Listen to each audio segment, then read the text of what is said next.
dans ce tâtonnement de recherche, il y a plusieurs, peut-être de toutes petites choses qui m'ont un peu éclairé. J'avais des amis vietnamiennes, et toute une famille de réfugiés de guerre du Vietnam. Et il y avait une grand-mère, par exemple, là, qui ne parlait pas français, avec qui je n'ai pas eu de contact verbal, mais elle m'aimait bien, je l'aimais bien. Il y avait un contact hors de communication, on pourrait dire, quelque part. Et elle est décédée 1 ou 2 ans après qu'on m'a présenté dans cette famille. Et j'étais invité à ses funérailles, si on veut, en fête de funérailles. Alors, fête de funérailles semble tellement drôle et tellement bizarre. Fête de funérailles, on est là pour pleurer, pas pour fêter. Mais non, c'était un repas, bonne chose à manger. Puis tout le monde était content quelque part. Alors j'étais surpris. Et je demandais, ça m'a intrigué. Je demandais, mais ils ont dit, oui, elle est décédée, mais elle était une bonne personne. Elle partageait toujours son repas avec les oiseaux. Quand elle est venue en Belgique, en hiver, elle mettait toujours avant de commencer à manger, ouvrir la fenêtre ou le balcon, elle mettait un peu de nourriture dehors pour les oiseaux venaient. Bon, des choses comme ça. On nourrit les oiseaux en Belgique, oui, on fait une petite cabane pour eux, et puis c'est pour les regarder, mais ça pas dans l'optique de partager, de donner un peu de son repas. Et puis ils m'ont dit, oui, elle est une bonne personne, elle va avoir la vie suivante peut-être bien, alors on est content pour elle.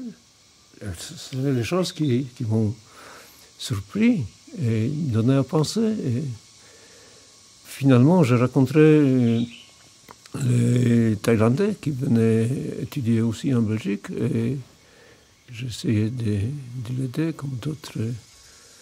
Ah oui, j'ai une sœur adoptive chinoise, réfugiée de Tiananmen, et ouais, qui était perdue un peu, mais que je m'en suis occupé.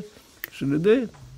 Quand je voyais une Chinoise qui ne savait pas utiliser un couteau, une fourchette, une cuillère, je lui achetais des baguettes et puis je lui avais montré comment on se débrouillait dans la vie avec le métro. Elle n'avait aucune idée. Et puis voilà.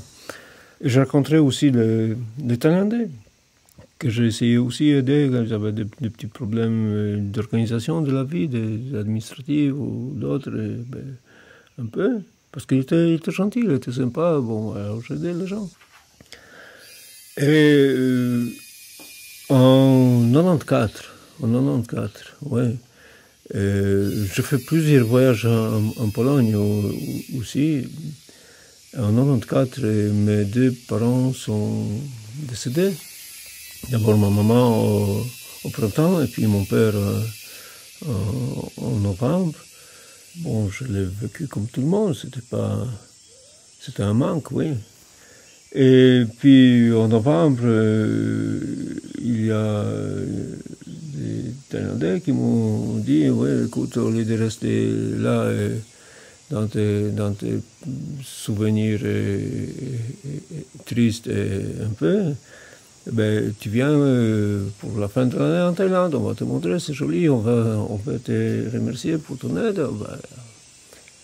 Et finalement, je dis, ah oui, pourquoi pas. Bon, je suis venu en 94, en décembre, fin d'année. Oui, ils étaient super gentils, j'étais dans une famille qui m'ont accueilli comme membre de famille, qui ont montré plein de choses. Un peu comme un touriste, mais un touriste qu'on veut bien qu'il voit les choses qui sont valables, pas seulement comme pour faire de jolies photos, de souvenirs, mais qui sont valables humainement. Et puis à mon retour en Belgique, oui, la Thaïlande c'est un joli pays. C'est tellement différent d'autres pays tropicaux peut-être. Parce que les gens sont différents dans le sens que leur façon de penser, leur façon d'être est différente. Et à l'extérieur, on voit ça peut-être en dehors des circuits touristiques où ils sont peut-être devenus un peu commerciaux. Mais on voit ça dans la façon qu'ils ont l'air un peu heureux, comme le comportement de base. On voit ça. Mais, à l'Occident, il suffit de marcher dans la rue et on voit que la plupart des gens tirent la tête un peu. Ils ne sont pas contents. Et là, tout le monde sourit plutôt que te regarde méchamment, si on ne te connaît pas. Et puis, je visitais quelques monuments historiques, le musée, le palais royal, des choses comme ça. Mais je visitais aussi quelques monastères parce que c'était le premier monastère que je visitais, c'était un monastère qui était adopté par cette famille, dans le sens que c'est là où ils étaient rassemblés les cendres de leurs ancêtres, dans une petite cavité en briques.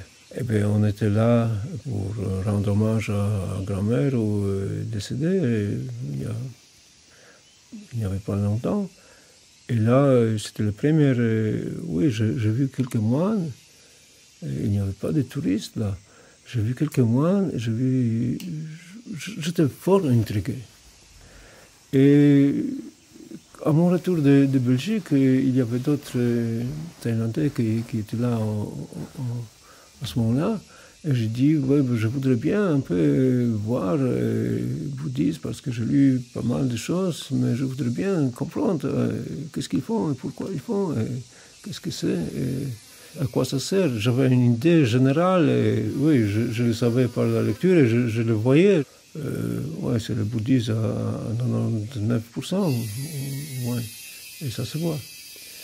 Oui, aussi, pendant mon premier voyage, la famille chez qui j'étais, ils sortaient le matin parfois et avec la nourriture qu'ils cuisinaient, ils se levaient très tôt. Ils se levaient à 4-5 heures du matin et à 6 heures ils sortaient dans la rue pour donner la nourriture dans un bol de moine qui passait.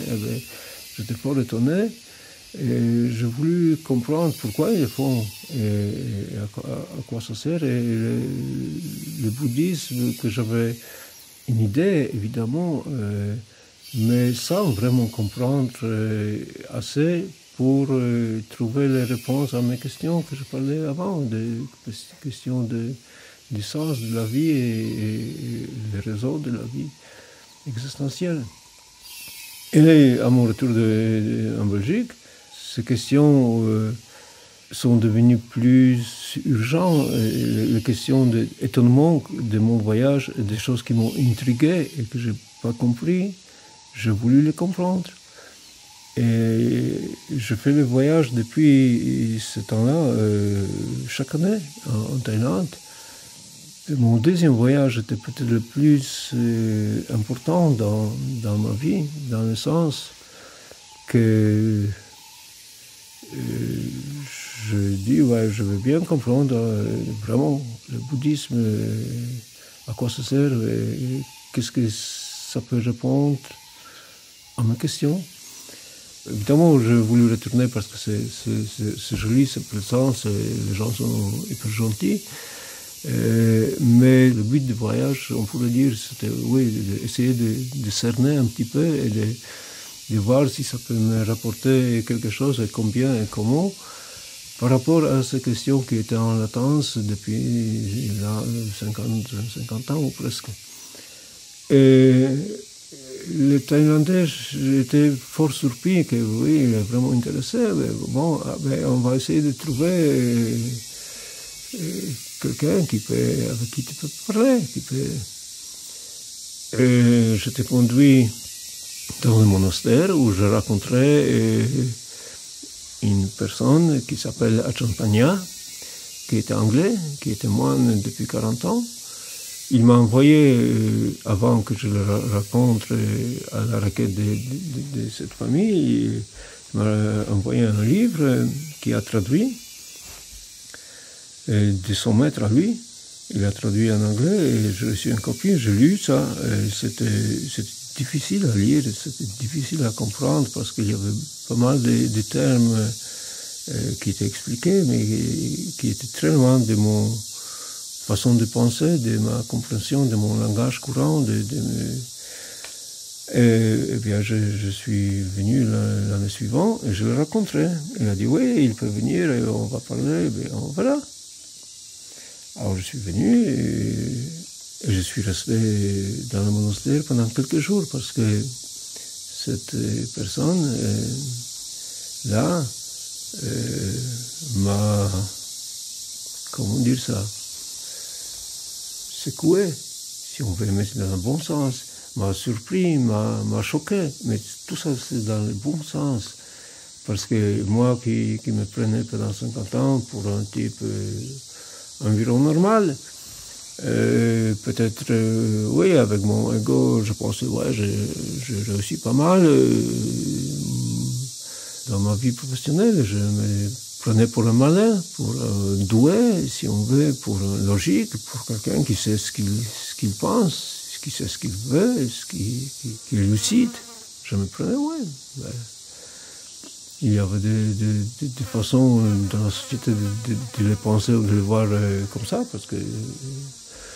Mais c'est une conviction intérieure, le grand ego. Je suis pas n'importe qui.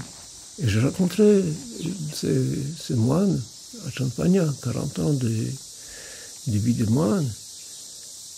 Et il ne m'a pas dit que je suis imbécile. Mais non. Il ne m'a pas dit que je suis à côté de la plaque, mais il était très habile. Je parle au passé parce qu'il est parti depuis. Parti, ça veut dire, oui, décédé si on veut. Mais il m'a rien dit. Il m'a pris mes opinions, ce que je disais. Il a tourné de telle façon que je me suis rendu compte qu'ils sont complètement à côté de la vérité. Et là, j'étais choqué dans le sens que toutes mes certitudes sont devenues le signe de ma bêtise.